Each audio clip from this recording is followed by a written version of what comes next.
Welcome to the 60 Seed Rings podcast. I am Ray Whiting. We are here live talking about the game, yesterday's game. With me, I have Zach Franciscus and Bob Quinn. Guys, how are you all doing today? Wonderful. We're missing Leanne today. Unfortunately, she couldn't make it, but she will be back on Friday. Yes. Looking forward to having her back. Guys, week 3 in the books, another win. Chalk another win up for the good guys. But before we get to the game, let's talk about injuries, news, and notes. Zach, take it away. Yeah, well, we've been talking about only having 3 offensive tackles. Things got a little more difficult. Troy Fatanu has a dislocated kneecap to the point where he's going to need surgery, and that is it for his rookie season. Unfortunately, he might be able to come back for the playoffs. We're hoping that's a whole nother discussion. But right now, that kind of puts us in an interesting place because we've been talking throughout the preseason, training camp, all of that about our desire for them to handle it better on the offensive line. We don't have a choice right now. We got Dan Moore and Broderick Jones. So, Bob, how do we feel about that right now?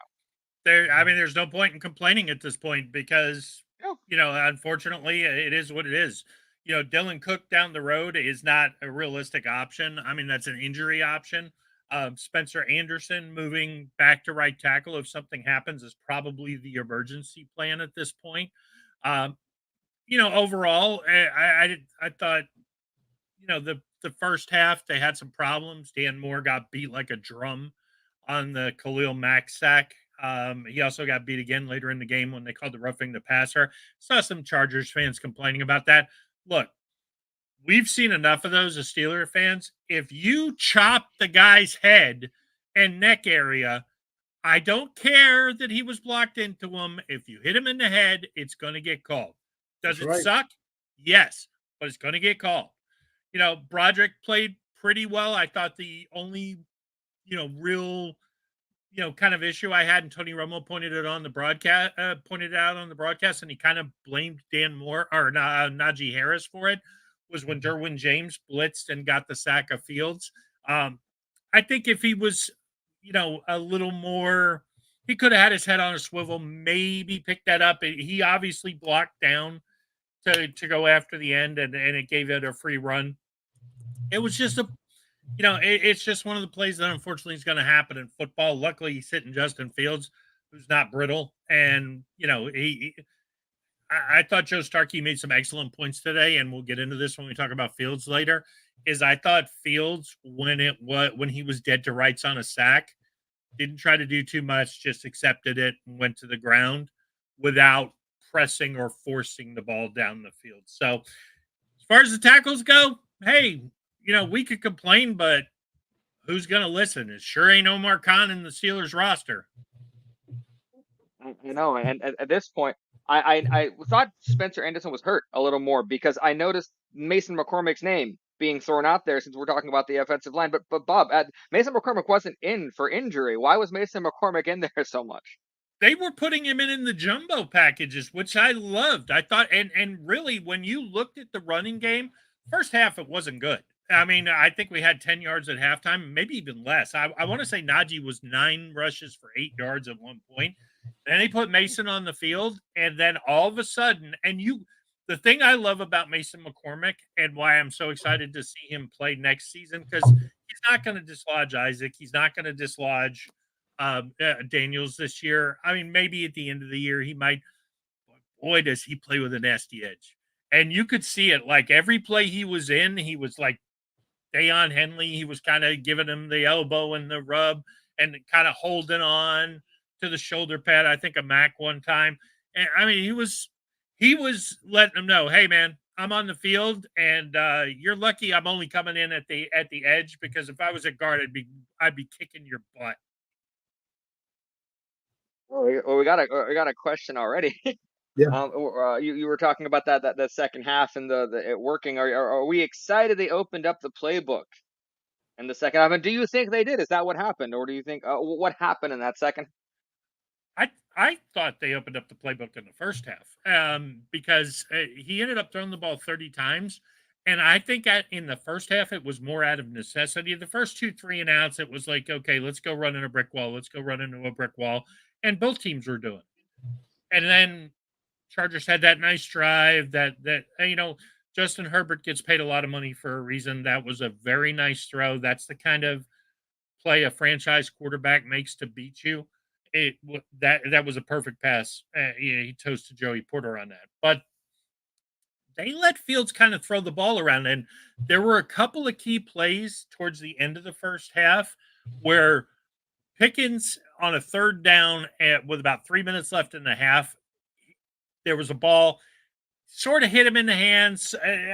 He was kind of chopping him a little bit. I think it was Sante Samuel who made the play. Pickens probably could have had that ball. If he does, I think we score there because that sustains the drive. And then right before the half, when he zipped the ball into Freiermuth, it was a perfect pass. Pat going to the ground really should have caught it. He didn't catch it. And instead of a 55-yard field goal, we kick a 62 and Boz misses it. I mean, I guess there are limits to even Boswell's range. Although Dallas game, if anybody watched it, the guy hit a 65-yarder and had a little room to spare. So watch out, Justin Tucker. That guy's coming for your record. But overall, I mean, I don't know what you guys thought. I felt like the playbook was pretty wide open throughout the game. And then, the second half, oh my gosh, you could just see the confidence. And what I really liked the whole game, even the interception, was it was hit the third step and go, hit the fifth step and go. There was no hesitation. He was reading the field. He was coming back to his checkdowns when he needed to. I really thought Justin Fields played an outstanding game. Go ahead, Zach. Go ahead. Zach, you're on mute. My mic was muted. I don't know how that happened. One thing I'm going to harp on in a positive way, because a lot of harping about things that I want people to remember, but Arthur Smith did something that I don't think a Steeler offensive coordinator has done in a very long time. He earned a pass from me. Like, there were a couple plays where I was iffy on certain things, on why we would call it, why we did that. But the entire game was just done so well. And there was this cohesiveness between Justin Fields and the plays that were being called. And there was a calmness about him. And even Mark Caboli said what really impressed him about Justin Fields was the accuracy, but more than that was the leadership. He didn't think Justin Fields had. That he had heard in Chicago, Justin Fields didn't have. He had heard from the Bears, Justin Fields wasn't capable of being a leader. And he comes in here and he thinks he's going to go up against Russell Wilson, who's supposed to be this generational leader. And Justin Fields is leading better than Russell Wilson right now. That's Mark. So there's so many positive things to say, but the biggest thing is that I'm giving this offense a pass on certain things. There was a couple of tosses to Najee. I was like, we probably shouldn't do that. But then there was a really good stretch of plays and good drives and reasons I saw them doing plays that were like, you know what? We're not going to do that later in the season. Arthur Smith, you're good. And I might get bit by this later, but I'm going to trust Arthur Smith a lot right now. Yeah. As far as the first half, it was kind of slow and lethargic. Not as slow as a Matt Canada offense. It was a bit better, but second half, it was like much faster. And again, it was more fluid and everything. And of course, again, I love the attack on the running game. I mean, they was just going at it. I mean, just chunking up yards and everything with Najee Harris. I loved it. And like I said, most of all, I mean, the pass selection and the way Justin Fields was throwing the ball, he didn't throw it in harm's way. But again, it was great to see how they looked in the second half, and most of all, the final possession where they ate up over 4 minutes of the clock to the end of the game. And again, I just love how Pittsburgh controlled the ball as far as time of possession. I loved it.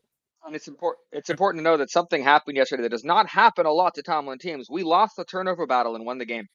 That does not happen a lot to Tomlin teams. So things are happening where we would normally lose games. And it's important to know what happened in the second half. It wasn't just an opening up of the playbook. It wasn't just you saw the Steelers do something they haven't done in a long time. We won a game of attrition. When two really good teams go up against each other, that first half can be a slog. It can look like two teams that really don't know what's happening, but you have two teams that really do know what they're going up against. And every little play is that attrition that just takes a little bit off. And the better team is going to look like that in the second half. So we earned that second half where we made the Chargers tired. And Justin Herbert, he can compete as much as he wants. He should not have tried to play on that ankle, because I knew one really good like multiplayer hit, he was going out. So it was a game of attrition for me that we earned that second half yesterday. Right, and we have another question if Tomlin has named Justin Fields as starter. I mean, for all intents and purposes, yes, he's named him the starter.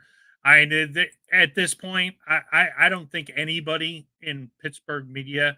I saw Chris Carter, I saw Joe Starkey, I saw Paul Zeiss, I just Filipponi, Mueller. I mean, I haven't heard anyone say anything but this is now Justin Fields' team. I mean, even to the point where, I mean, the Steelers do not do contract extensions during the season. This is an exception. You don't have Fields locked up long term. And if he keeps playing like this, you let him get to the end of the season, he's creating a market.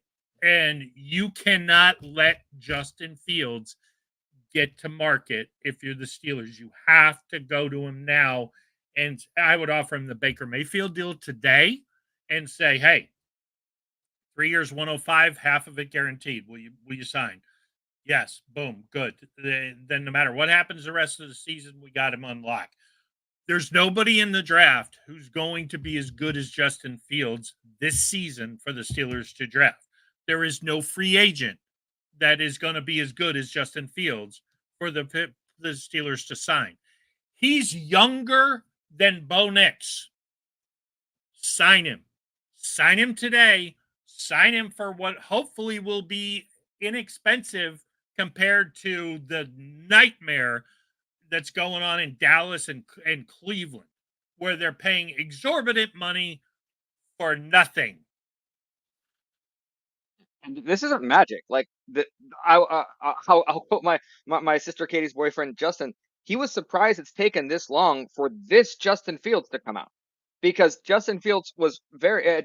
Bob did correct me, but Justin Fields was very accurate in college, and it was the Bears who he just could not seem to figure out. And according to the Bears, it was all Justin Fields. So this was not magic. This is Justin Fields being given confidence and feeling like Zach, this really is his job.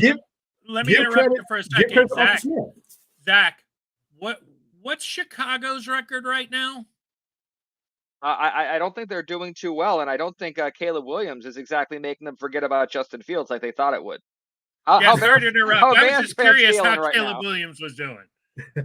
I'm just curious how with Chase Claypool and with Justin. Wait, I'm sorry, I forgot. But give Arthur Smith credit, the offensive coordinator. Give him credit, because again he designed the plays that will suit Justin Fields best. And again, we see how it's paying off right now. So again, credit to Arthur Smith. But as far as the running game, there is possible concerns, because we knew Jaylen Warren was on a pitch count of sorts, and Mike Tomlin said in his press conference he saw that he wasn't running smoothly. Apparently on Monday, Jaylen Warren was still dealing with the hamstring. But Najee Harris was seen on Monday with his right arm in a sling talking to a trainer. That was from, according to Brian Batko. Don't know anything further than that right now. It's enough to kind of make you wonder, because Cordell Patterson did quite well, and we got some guys in the practice squad, but Najee and Jaylen were supposed to be the two-headed monster, and if both of them are hurt, now granted, it is a rough season. Najee had a lot of, yet again, throw three guys off before he got to the line of scrimmage runs. I imagine he is incredibly sore, so we'll watch. It's only Monday. We'll watch as it progresses, but it was enough for Brian Bacco to feel like he needed to mention it in his column. So it's something. So how do you guys feel if Jaylen Warren and Najee are both a little banged up? Well, I mean, banged up or don't play. I mean, there's two different things there. I mean, and Najee, especially throughout his career, has dealt with multiple injuries, but we've seen the more hurt he is, the more ineffective he is. So, do I love the idea of if Najee and Jaylen are hurt, Cordell Patterson carrying the load? Maybe for a game, and if it was going to be for a game, I think the next two are, the Colts' run defense is severely hampered without DeForest Buckner, and Dallas's run defense is a disaster. So, but then again, I don't want the temptation to be if we are without those guys for all of a sudden Justin Fields to become the running option. Not that he can't handle it, but he's just playing so well from the pocket. I don't want to put him in a situation where his quarterback draw is our running game. Yeah, I mean, it's all hypothetical right now. They could be just fine.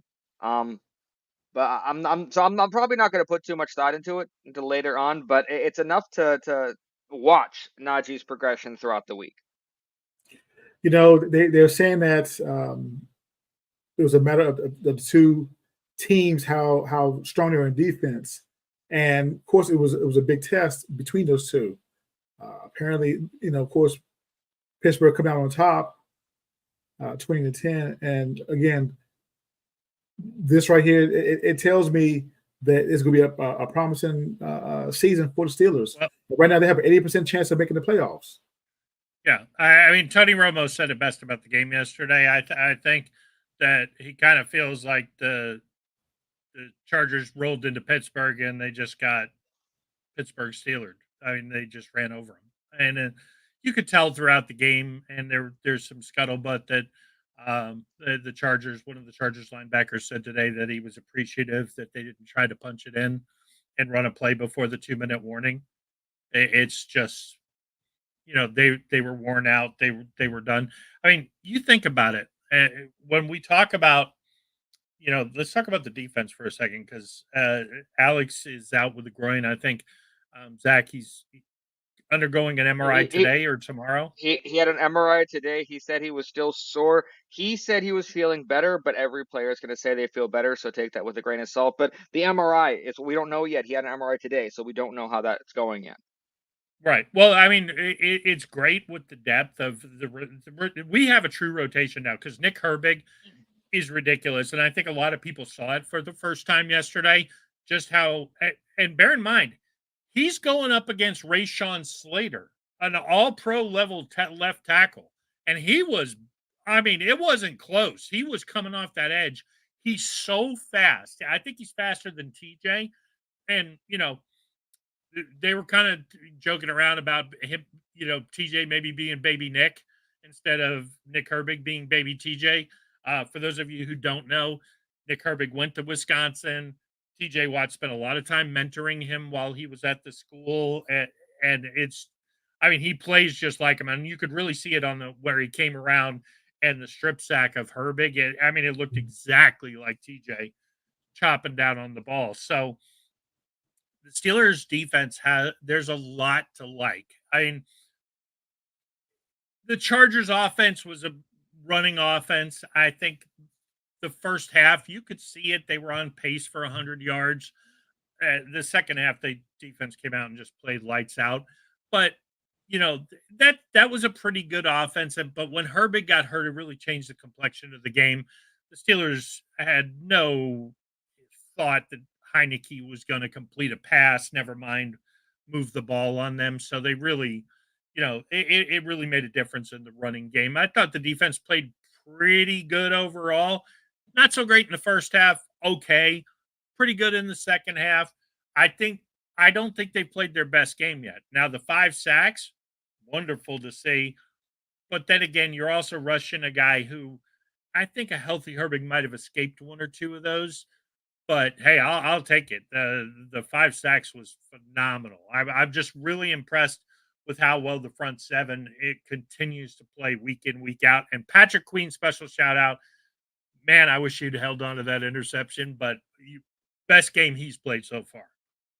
Hey Bob, I got a question for you. You said about the first half on the defense wasn't as great. Share your thoughts about that touchdown to Quentin Johnson. Joey Porter got burned. It was a cover 2 shell.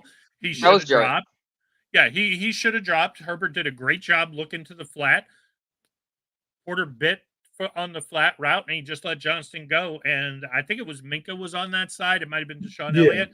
There was no way to make up the ground. I mean, that's what a great quarterback does for you. And Herbert is a great quarterback, and you are going to beat guys. He beat Porter with his eyes.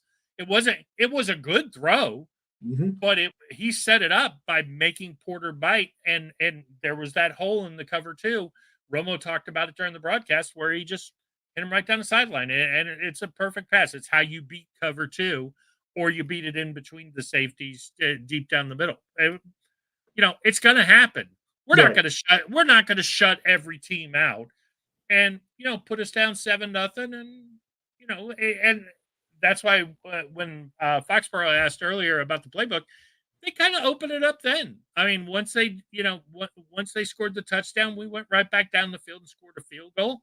It was, you could see it was okay. Let's go down. We can't run the ball. Let's open it up and see what we got. And then they had the extended. I heard a good point from Starkey today about the extended runs for Najee, and maybe this is where he got hurt. That they were really, him checking the ball down to Najee, he almost got Najee killed like 9 times because it seemed like every time they checked it down, the Chargers were right there to stick him, either Henley or Derwin James. They did a really good job tackling yesterday, and they punished Najee in the first half, and he punished them in the second half. Yeah. And I'd rather us win the battle in the second half. I think the Chargers were as pumped up, but I also think going in, they had to know Herbert's ankle was dicey, and then when they came out and they got this, and Herbert got the sack and pretty much knocked him out of the game. I think they knew that was coming. I honestly, I wouldn't have played him. If that was my team, I would have been rooting for them not to play him. Hey, let's give the loss and have him healthy against the Chiefs. I seriously doubt he plays against the Chiefs this week. Actually, this is going to sound harsh, and I hope, and I would say this to his face. I want this to be important. What Justin Herbert did was selfish and arrogant. I've seen players that know that they can play and make their team better. Justin Herbert on that field did not make his team better except for one throw. I legitimately believe because Justin Herbert wasn't hit until that last thing. Justin Herbert took one hit to his ankle. He was crawling off that field. Well, he got sacked twice before that sack. That wasn't not badly. I'm talking. I was watching his ankle specifically that whole game. It got hit one time, and that's what I was watching. Because I remember Phillip Rivers in the AFC Championship game a while ago played on a torn ACL and played better than Justin Herbert played yesterday. I don't know about that because that touchdown pass was about as nice as you could throw. But that being said, Zach, hold on. Let's be realistic. When Ben Roethlisberger was the quarterback for the Steelers, and it was the choice of Ben or Landry Jones or Ben. If Ben showed up the morning of and said, "I can go," Ben went. I am not going to put Justin Herbert in the same category as Ben Roethlisberger. I don't normally get worked up, but Justin Herbert is a very good quarterback. I will not call Justin Herbert a great quarterback. He's a top 5 quarterback in the NFL. I refuse to say that. Guy. I refuse to say that. I think he is a very talented quarterback that on other teams would be a top 5. This is just something I feel. The stats say differently, but I legitimately do not think Justin Herbert is a top 5 quarterback. I don't. Yeah. And to compare him to Ben Roethlisberger is laughable to me. Yeah. In my head, Roethlisberger takes that hit. He goes back and Ben Roethlisberger goes back onto that field. Zach, Ben shouldn't have played in the Super Bowl against the Packers because remember he cut his foot, and there was some serious doubt that he wasn't going to play. So, and I was mad about that. When your franchise quarterback can go and your backup option is Heineke or Easton Stick, you let your franchise quarterback go. Now that being said, Harbaugh could have looked at it and said, you know what? Do I let him go against the Steeler defense? No. The Tebow game, Ben played with his ankle taped heavily and he could barely limp around the field. But there was no way they were going to let Landry Jones start that game. Ben, by all rights, shouldn't have played. Considering how this game was supposed to be a litmus test for both teams, it was one of the things where if Justin Herbert doesn't play, all the drama and that is taken off of it. It doesn't become what it is to me today. When I saw Justin Herbert take that one, because I'm going to say it again, it wasn't the hits, it was his ankle. And they said it before, that ankle is specifically wrapped to stay in one thing. So I was watching the ankle the whole time. one time that ankle bent, and he didn't limp. He practically crawled off that field. So in my mind, I understand you're a competitor, but he did not give his team the best chance to win because that defense was not the one to try and do that against. It was not the game to do How that. many It was first too downs did they early to get do with that. Taylor Heineke? Oh, I think they would have lost the game regardless, but too early in the No. season to How pull many that first gladiator stuff. downs? Yeah, how many Oh, first downs? what? Didn't they have one in the second half? Three. Oh, three. Oh, Yeah, they did have one in the second half before Herbert got knocked out of the game. I think the Chargers would have lost the game, probably lost it handily, and Harbaugh would have been able to wipe it off by saying, we did that to protect Herbert to make sure because if for the rest of the season, something serious happens to Herbert's ankle and he is out, every pundit is going to look back to that game and say he probably shouldn't have played. You can't blame the player. The player wants to play. He's a franchise quarterback. He says he can go. He can go. You blame the coach for making the decision to let him put himself in harm's way. But as far as the player goes, I'll put it on both then. I'll put it on both. And I understand the competitor thing, but the situational thing you have to discuss. And yet again, he is not Ben Roethlisberger. Ben Roethlisberger should have played every game, even if both his legs were knocked off. He should have been on that field because he was better than anybody else.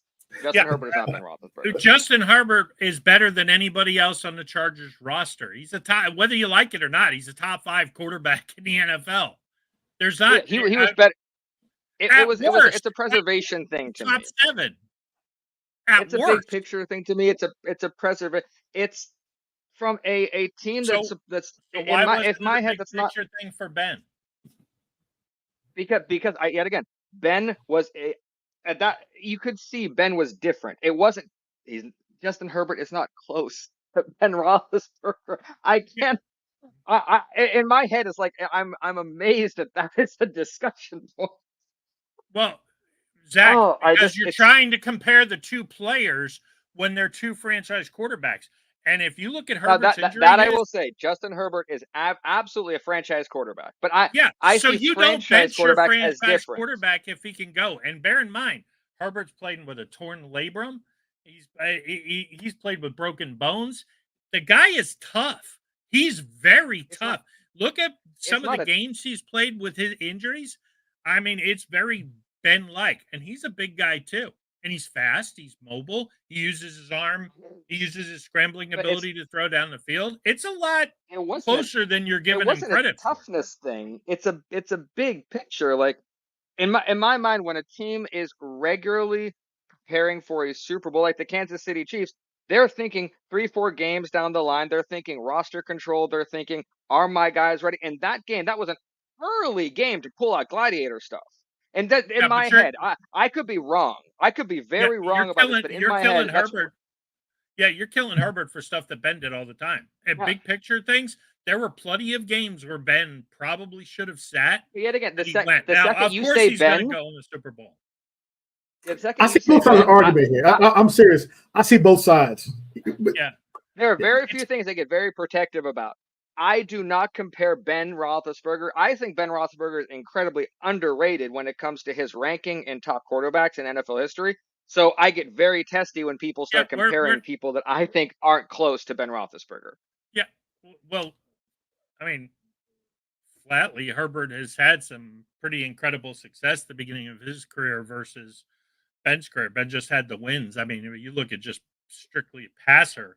I mean, Herbert's pretty phenomenal, and he's tough. He's played with the same kind of things. I mean, Ben did his injuries to himself when he put himself through, through a windshield driving a motorcycle. I mean, Herbert's gotten his on the field. You have to look at it. You have to be fair. You can't praise Roethlisberger for being tough and playing through everything, and then turn around and kill Herbert for. The problem is, I went out and I tried to do the same thing.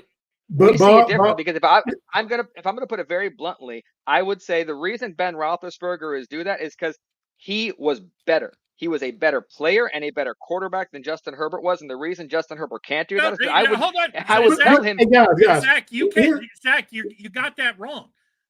Ben was better than what was on our roster. Clearly, Herbert is better than what's on his roster. It's not, well, Ben played hurt, so Herbert gets to play hurt. Ben played hurt because there was nothing behind him most of the time where the best chance to win was to put Roethlisberger on the field. There is no argument that the Chargers they haven't won a game since they drafted Herbert that he didn't play. Easton Stick was 0-4. Taylor Heineke was terrible. I see both sides of the argument because, Bob, what you're saying is true on one side because, again, if you're the franchise quarterback, yeah, you go. I see that. And on the other hand, Zach, I see what you're saying. Okay, sit down because to me, my thought is I'm having flashbacks of RG3. He was nicked up. They put him back out there, and look what happened in the end. Well, I see both sides of the argument. Really can't compare that. I mean, he was tiny. Yeah, he was tiny. He was tiny. I remember. I still.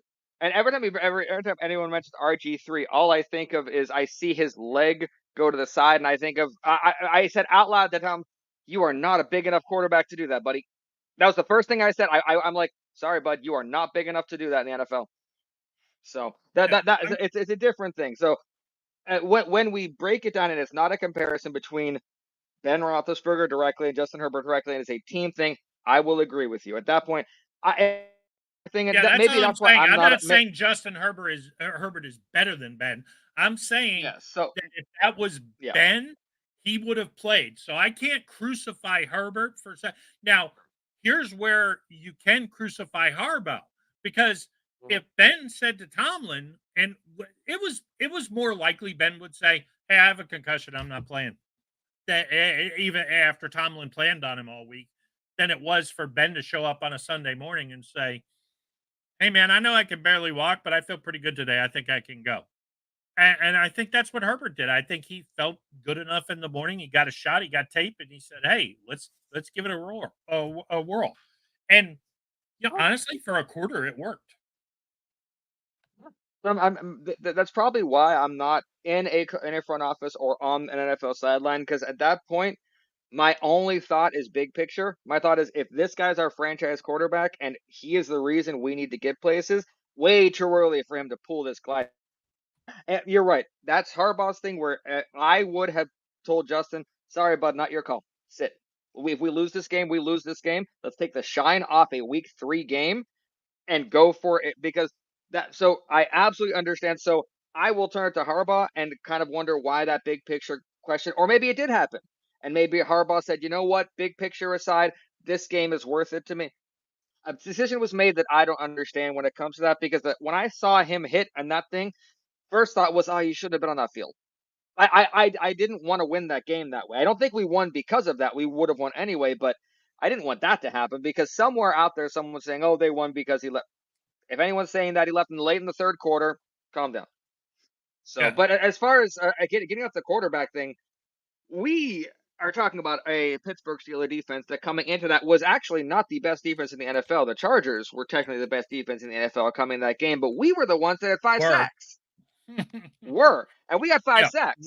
We had 4 sacks coming into that game, right? And we had 5 sacks against the Chargers, and they had really good bookend tackles, right? Well, yeah. I mean, you look at Rashawn Slater, who is a Pro Bowl level left tackle, and Joe Alt, who was projected to be the best tackle in the last draft, and probably will end up being the best tackle in the last draft. Now, really quick, when did Joe Alt get hurt yesterday? I saw him get hurt. I just want for anyone out there who's trying to make excuses. Near the end of the game. Not when Heineke was in the game. Herberg, I think it was TJ. TJ kind of did TJ stuff, and he was lunging, and I look if the Chargers have lost Slater and Alt for any period of time, that's arguably as bad as Herbert because now you're unleashing their pass rush. Bosa, that's a big injury. I mean, the Chargers are walking away much the worse for wear. It's one thing to lose your quarterback. You can maybe get over that if everybody else is healthy, but now you've lost your bookend tackles and one of your bookend pass rushers. I mean, and they only got to play the Chiefs. I mean, what could go wrong? Like I said, it's a very, very expensive early season loss for a Yes. team that had a lot of hype coming into week 3. I mean, a lot of hype. I mean, I knew that the Chargers were, a lot of people were talking about them. My goodness, the whole pregame was like about how good the Chargers were supposed to be. I forgot how much national stuff, and quite at that, pretty well. I'm just so impressed because I don't know how much credit do you guys give Tomlin for this, and how much credit do you give the rest of the coaching staff of the players? Where do you ratio that? I think you have to give Tomlin credit for this game giving Arthur Smith the ability to kind of open it up. I think I like that. whether we see that it was a one game, we'll open it up at home thing for Fields when they play the Colts in Indy. I mean, if they go back to playing like they did against the Falcons and against the geez, well, how could I forget the Broncos? Then I think okay, well maybe Tomlin's trying to tamp down the offense, but Arthur Smith opened up the offense, and you got to figure Tomlin at least had the okay, yeah, let's see what happens, but be careful kind of stuff. I see we have another question. Yeah, I saw this tweet by Trey Essex. Yeah, I think it's and I think it's 100% true. We have not played our best game on offense. No, I don't think we not played by our far. best game on defense. We're winning and getting better. And that, Trey pointed out, that's the best thing, and it's a real dangerous thing for an NFL team. And at this point, you have to take the Steelers seriously as contenders. There's more work to do. But Kansas City probably should have lost to Atlanta last night. There was a horrible non-call and a pass interference there. I'm not really terrified of Buffalo, although I do think it's kind of less is more there. Let's see how they do against Jacksonville tonight. I'm certainly not afraid of anybody in the AFC South. Especially after Houston laid an egg in Minnesota. So Houston, I think that's the kind of loss a team like Houston needs. So I wouldn't write Houston off. Let's see how they respond to this, because I'm not going to take this Houston team lightly until they have proven that that is what they deserve to be taken as. This is a truly dangerous football team that right now is dealing with some. I mean, Joe Mixon is hurt. Like serious people on their team have to get healthy, but I'm not going to take this team lightly.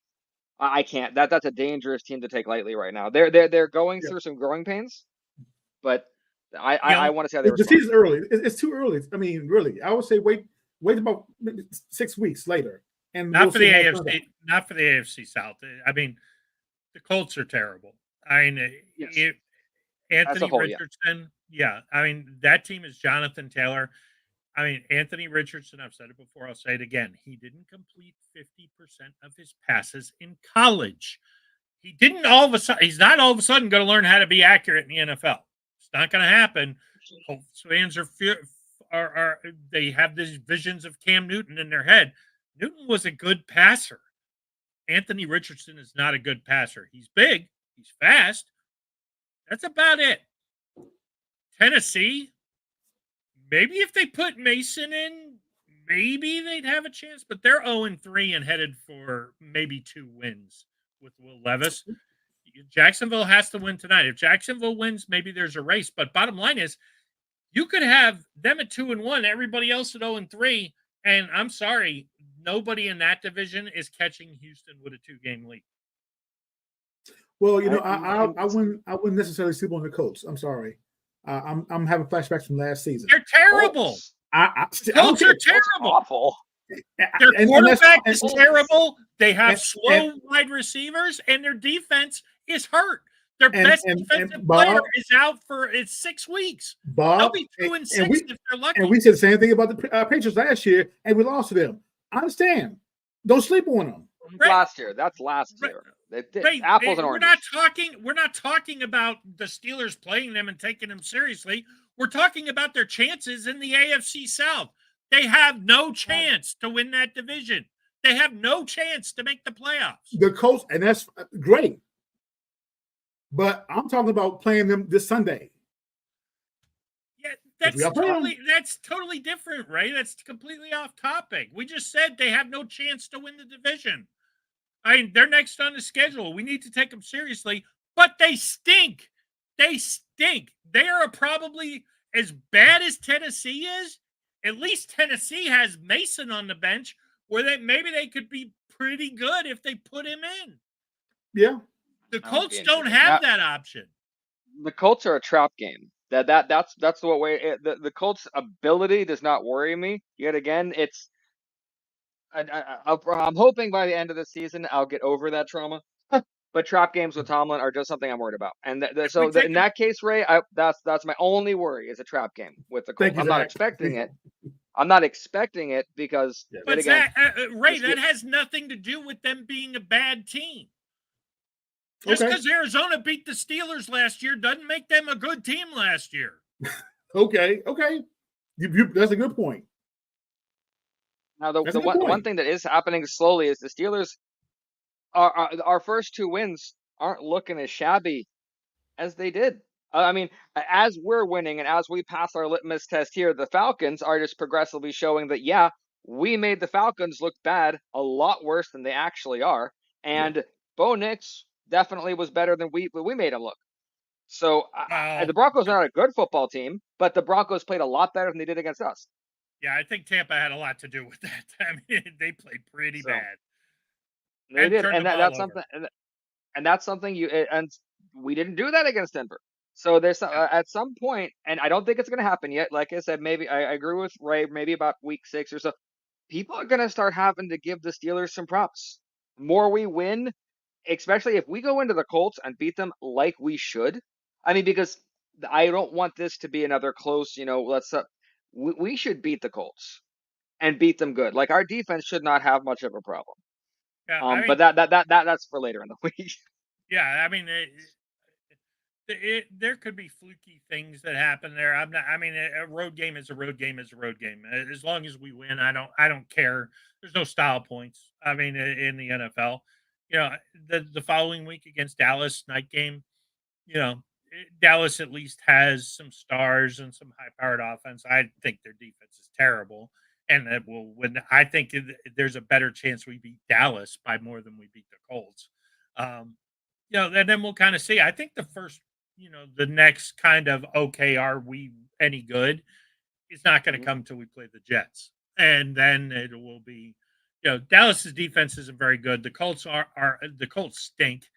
And, the Jets, we'll see where they are. They're probably the next. I don't know. Yeah, I don't know about the Jets yet, but I do agree that if we beat the Cowboys and then we followed up later on by beating the Jets, both of those, not because of how good they are, but because of what they mean on a national stage right now, is alone going to make people have to talk about us. If we beat the Cowboys, there's like 3 major sports media points that are going to be focusing on us anyway.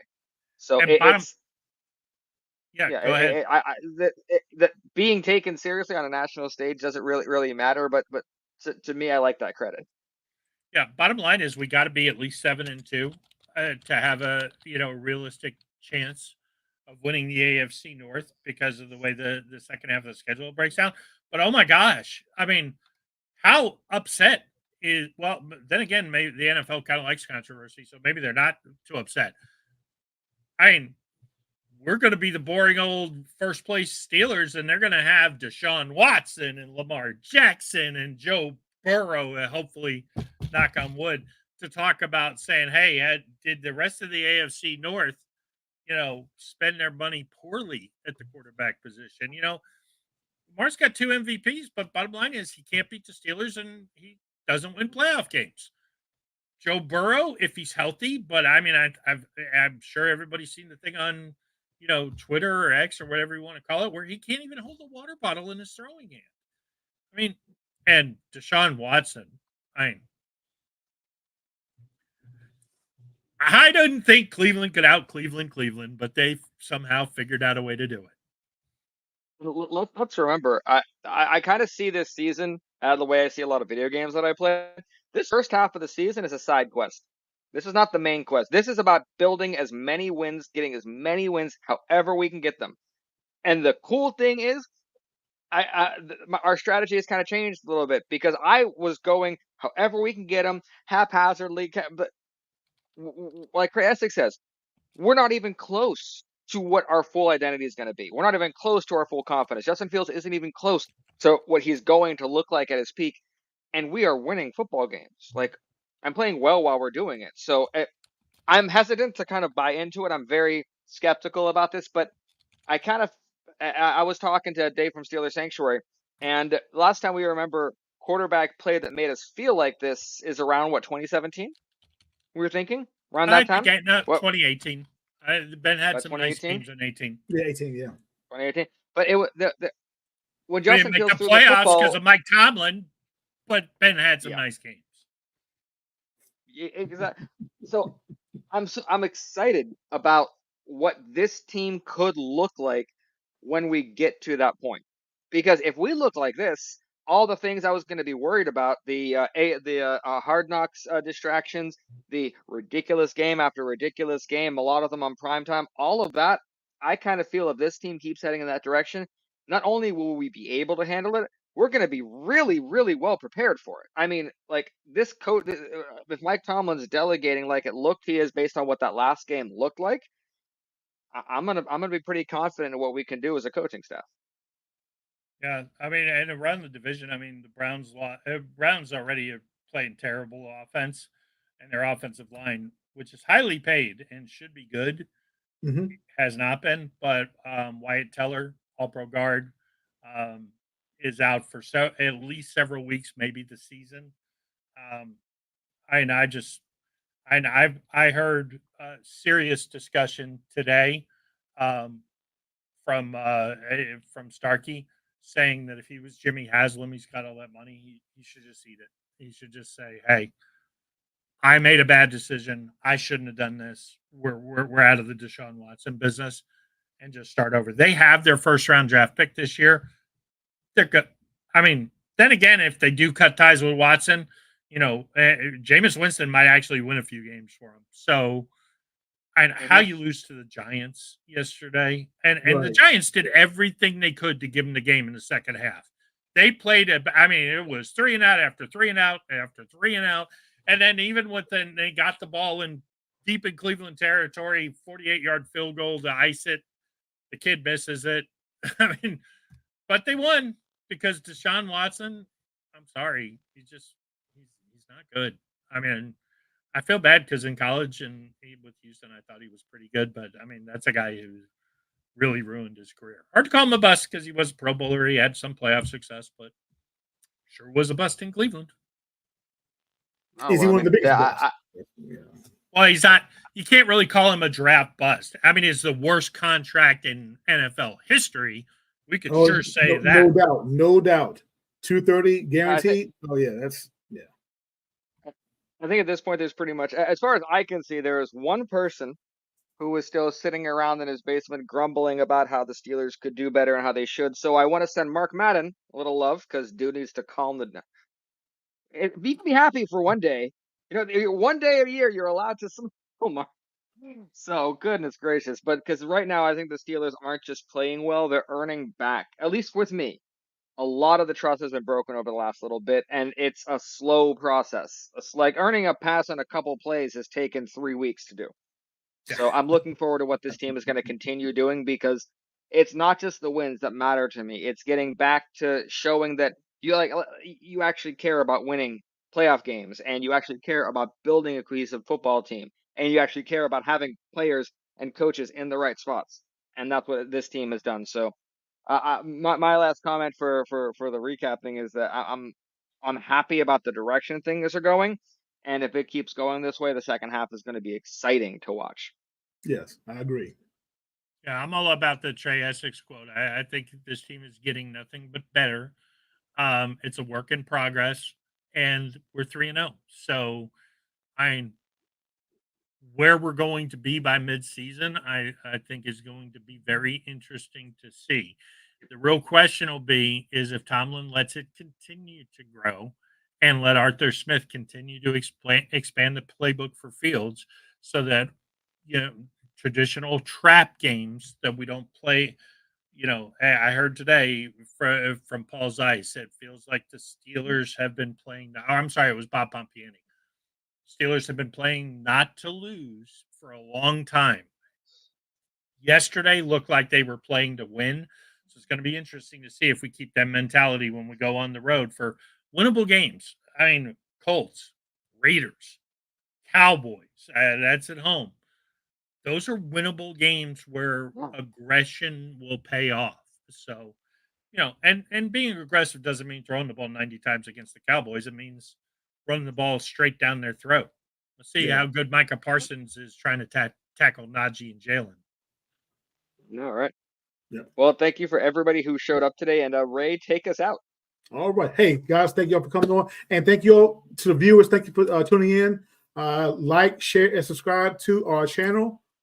And again, please email us with questions or comments. We'll be more than happy to respond and give you a shout out and everything. Okay, Bob. Yeah, and by the way, make sure you guys check out Steelers Sanctuary podcast. They're going to be reacting to the game. Good friends of the program. We want to give them a shout out every chance we get. And it's exciting stuff for Steelers fans. I mean, I don't think we should book the Super Bowl tickets just yet, but maybe start saving the money. Lots of money. Guys, hey, thank you all for doing this, for coming on. You all take care and be safe.